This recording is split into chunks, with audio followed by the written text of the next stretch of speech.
doctoras, por su participación y felicidades por esta campaña tan activa que tienen. Y bueno, sin duda la educación para los médicos de primer contacto y para los médicos generales, que son los primeros que ven los pacientes con cáncer de mama, es fundamental. Y de eso es lo que nos va a hablar nuestra siguiente ponente, del papel del médico como primer contacto. Nuestra siguiente ponente es la doctora Robin Shah Dulin. La doctora Robin Shah es médico adscrito del Instituto Nacional de Cancerología. Ella es gineco-oncóloga y tiene un interés especial en los aspectos genéticos y de mujeres jóvenes, y es parte del programa de Mujer Joven y Fuerte del Instituto Nacional de Cancerología. Gracias, doctora Shah. Muy buenas tardes, agradezco mucho la invitación para poder compartir con ustedes esta información tan valiosa.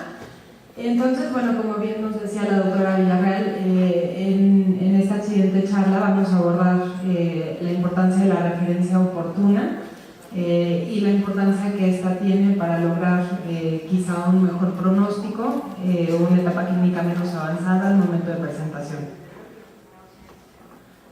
Nuevamente, iniciando. Estoy muy segura de que toda esta estadística se les ha presentado el día de hoy previamente en las distintas charlas que han tenido. Sin embargo, para darle una introducción al tema es importante que recalquemos la importancia que tiene en cuanto a epidemiología actualmente el cáncer de mama. Mundialmente es el cáncer de mama más común entre mujeres. En países desarrollados ocupa el segundo lugar de muerte por cáncer después de cáncer de pulmón. Y en países en vías de desarrollo como el nuestro ocupa el primer lugar en mortalidad por cáncer. Mundialmente se espera que entre el año 2002 y el año 2020 se demuestre un aumento tanto en incidencia como en mortalidad de aproximadamente un 50%. Ahora, en países en vías de desarrollo como el nuestro, este aumento tanto en incidencia como en mortalidad es aún mayor, es del 55% y del 58% para la mortalidad. Entonces, de ahí podemos desprender la importancia que tiene la detección oportuna de esta enfermedad en nuestras pacientes. Ahora, es evidente que ha habido mayor mortalidad y menor edad al diagnóstico en países en vías de desarrollo. Esto se ha estudiado bastante bien. Hay algunas publicaciones, me gustaría aquí mostrarles algunos datos de la publicación de la doctora Cintia Villarreal, donde se hizo un estudio comparativo entre las publicaciones en países en vías de desarrollo y se vio que la edad media de diagnóstico es en efecto 10 años menor en América Latina que en países desarrollados, siendo de 52 años versus 61 años.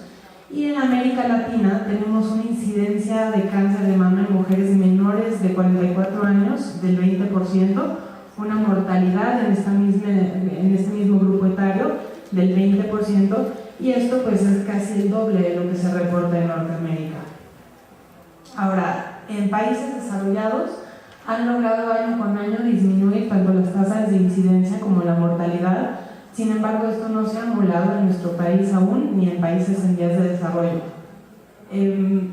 ¿Por qué tenemos tanta mortalidad en nuestros pacientes? Se ha asociado esta a una etapa clínica más avanzada al momento de presentación en nuestros países y en países en vías de desarrollo, es decir, encontramos hasta un 70% o 20-50% únicamente en etapas clínicas tempranas. Si lo contrastamos con las naciones desarrolladas, las etapas clínicas tempranas ocupan la mayor parte de incidencia con un 70% del total. La biología tumoral es más agresiva también en mujeres jóvenes. Tienen una mayor casuística tanto de enfermedad triple negativa como enfermedad donde hay sobreexpresión de HER2/neu. Tienen ellas un mayor riesgo de recaída independientemente de la etapa clínica en la que se presenten, y además hay una capacidad limitada tanto para el diagnóstico como para el tratamiento en este grupo de mujeres. Un estudio retrospectivo cuyos datos aún no están publicados, que se realizó en el INCAN, realizando expedientes desde el 2007 hasta el 2010, encontró 2.919 casos totales, y de estos se encontró un total de 445 mujeres jóvenes. Ahora, aquí lo alarmante es que hasta el 15% de estas pacientes tenían menos de 40 años y el 7.5% eran mujeres muy jóvenes de menos de 35 años. Cabe esperar que la mayor proporción de los casos se identificó en etapas localmente avanzadas, con 68%, y también de forma importante, un 14% de estas pacientes ya tenían enfermedad metastásica al momento de presentarse. Aquí nuevamente recalcar la importancia de la biología tumoral. La tercera parte de estas pacientes jóvenes tenían enfermedad triple negativa y casi una tercera parte tenía sobreexpresión de HER2-MET. Ahora, ¿cuáles son otros factores que están asociados a una presentación o a etapas clínicas más avanzadas al momento de diagnóstico? Tenemos una falta de tamizaje efectivo. En realidad no se recomienda el tamizaje en este grupo etario. Tenemos falta de conciencia de enfermedad, tanto por las propias pacientes como por los médicos que la revisamos. Hay factores biológicos que confieren un comportamiento más agresivo, crecimiento más acelerado. Tenemos retraso en diagnóstico, tanto por la falta de atención médica que pueden recibir estas pacientes por errores en diagnóstico o por diferentes factores que vamos a analizar más adelante. Ahora, el retraso terapéutico en esencia se describe como la falta de inicio de tratamiento médico durante los 3 meses que le siguen a la primera búsqueda de atención médica. Esto es un periodo de tiempo que es aleatorio y lo podemos dividir en retraso del paciente, que es la falla para buscar tratamiento médico en cuanto la paciente identifica un síntoma o signo clínico. Y tenemos también aquellas causas que se asocian con retraso del proveedor, del médico o del sistema. Entonces aquí también de forma aleatoria algunas publicaciones refieren periodos de tiempo que vayan más allá de un mes, otras toman también de forma aleatoria el periodo de tiempo de 3 meses para catalogar un retraso.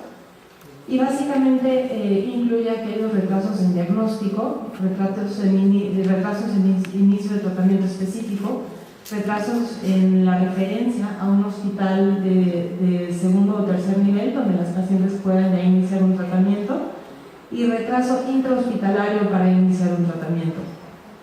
Ahora, ¿cuál es el impacto de este retraso? Hay una relación inversa entre la sobrevida y el intervalo de tiempo entre la aparición de síntomas y primera consulta médica.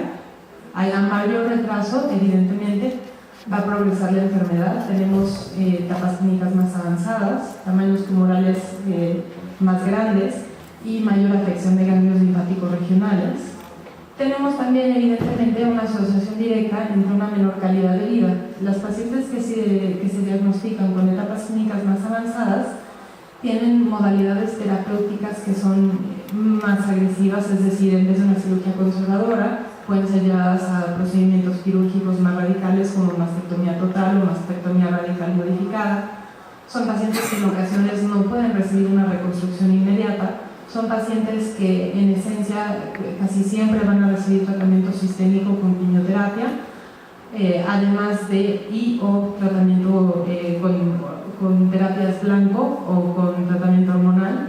Entonces esto tiene un mayor impacto psicosocial para estas pacientes también. Ahora, ¿cuáles son los factores que están asociados al retraso en diagnóstico del paciente? Se ha visto que aquellas pacientes que son solteras y aquellas que son añosas tienden a diferir la búsqueda de tratamiento médico. También aquellos síntomas que son distintos a la de una lesión francamente palpable, quizá aquellas pacientes que identifiquen escoriación del pezón, un cambio en temperatura local o edema cutáneo, alguna zona de retracción, demoren un poco más en iniciar la búsqueda activa de tratamiento médico, pues esto para ellas no es de inicio algo que sea específicamente asociado con algo que deba preocuparles. Asimismo, aquellas pacientes que tienen un nivel sociocultural, aquellas que pertenecen a minorías étnicas, aquellas que tienen un menor nivel socioeconómico, que habitan en zonas rurales donde el acceso a los servicios médicos es más difícil, aquellas que no tienen seguro de gastos médicos, estas también difieren o tienden a diferir más la búsqueda para tratamiento médico, Y aquí es importante mencionar que el miedo juega un factor importante en esta población.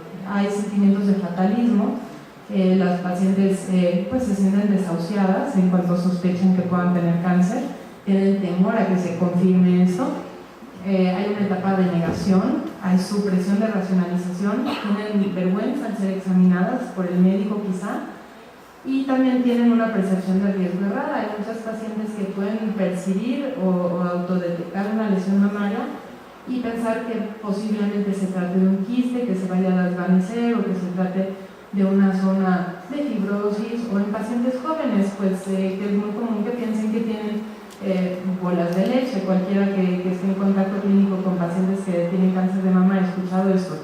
Entonces, las pacientes jóvenes en especial, así como sus médicos, tienen una percepción errada del riesgo que pueden tener para padecer cáncer de mama. Ahora, ¿cuáles son los factores asociados directamente al médico? El médico tiene un bajo umbral de sospecha. Es muy frecuente que un médico malinterprete un área palpable en la mama como un área de condición fibroquística, una lesión quística, un fibroadenoma, justamente una mastitis. Entonces hay muchas condiciones mamarias benignas con las cuales se tiene que hacer el diagnóstico diferencial, y es importante hacer hincapié en que cualquier médico que trate con patología mamaria benigna tiene que también tener siempre un índice de sospecha para descartar patología mamaria maligna. Incluso la patología mamaria benigna debe ser prácticamente un diagnóstico por exclusión. Ahora, es muy frecuente en este contexto tener errores diagnósticos, dada la similitud de la presentación entre patología mamaria benigna y maligna en mujeres jóvenes.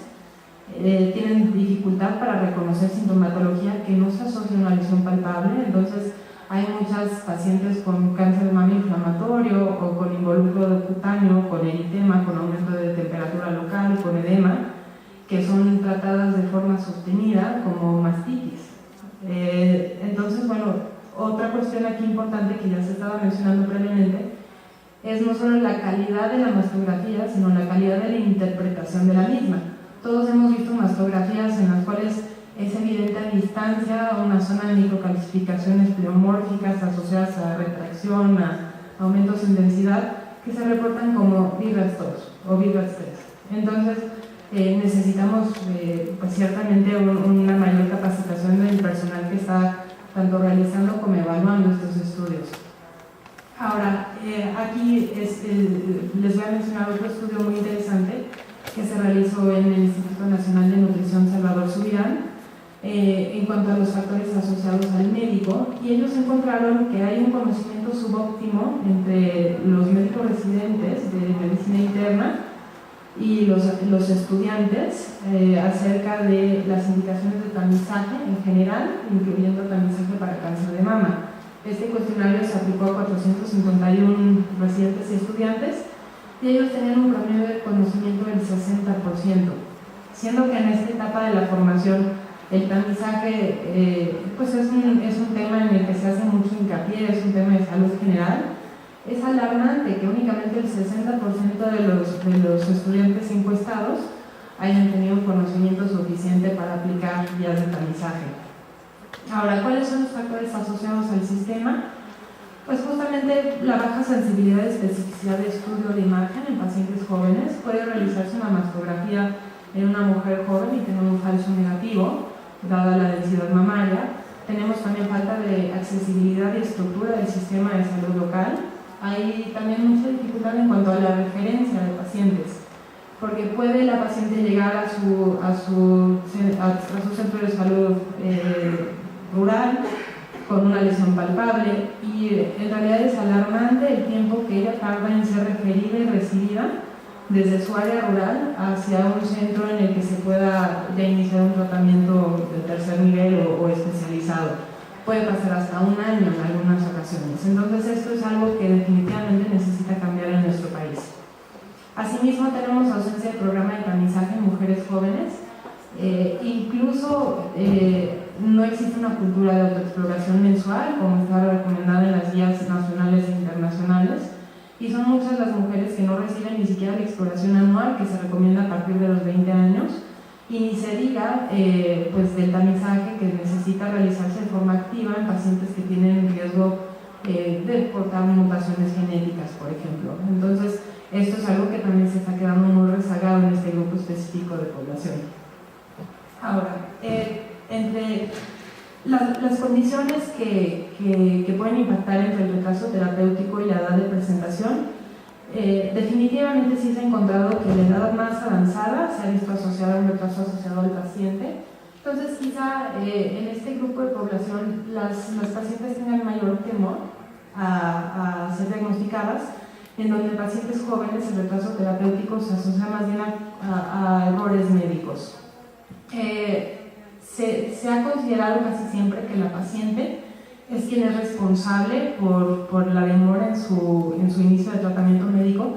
Sin embargo, hay muchos estudios que se han realizado, principalmente los de la doctora Carla Unger, en donde se ha estudiado el intervalo entre el retraso de inicio terapéutico. Ella encontró que el intervalo realmente es de 20.5 días para la mayor parte de las pacientes, este es el promedio. Únicamente 14% de un total de 125 pacientes retrasó su atención médica más de 6 meses y 76% buscó atención en menos de 3 meses. Ahora, en el contexto del retraso por circunstancias médicas, la mediana de retraso entre la primera consulta médica y el inicio del tratamiento fue de 160 días. Fue mayor a 3 meses en el 80% y mayor a 6 meses en casi el 50%. Y aquí, llama la atención que el intervalo más largo fue aquel que se realizó entre la consulta médica y el diagnóstico definitivo de cáncer. Ahora, una vez que llega la paciente a nuestro instituto, casi el 70% inicia tratamiento en menos de 30 días y 94% lo hace en menos de 2 meses. Esta es una tabla en la que yo quería mostrarles los motivos por el cual se podría retrasar la búsqueda de tratamiento. Y bueno, por cuestiones de tiempo, aquí lo que les voy a resaltar es que quizá uno de los motivos más importantes por el que se pueda retrasar el tratamiento por más de 3 meses es el error médico. Entonces, todos hemos escuchado pacientes con lesiones que reciben tratamiento sostenido con antiinflamatorios por una lesión palpable. Entonces, ¿cuáles son las oportunidades de mejora? Tenemos que disminuir el factor de retraso médico, tenemos que sensibilizar y preparar a nuestros médicos de primer contacto y tenemos también que tener sistemas de referencia establecidos para la referencia de pacientes, justamente para que las pacientes no tengan que pasar un viacrucis entre su primer contacto con su médico rural y su llegada a una institución en donde puedan recibir tratamiento. Entonces, la sugerencia aquí pues, es informar a todos los pasantes, a todos los médicos generales, cuáles son los centros en los que pueden recibir a las pacientes y qué documentación necesitan para abreviar el tiempo de espera. Muchas gracias.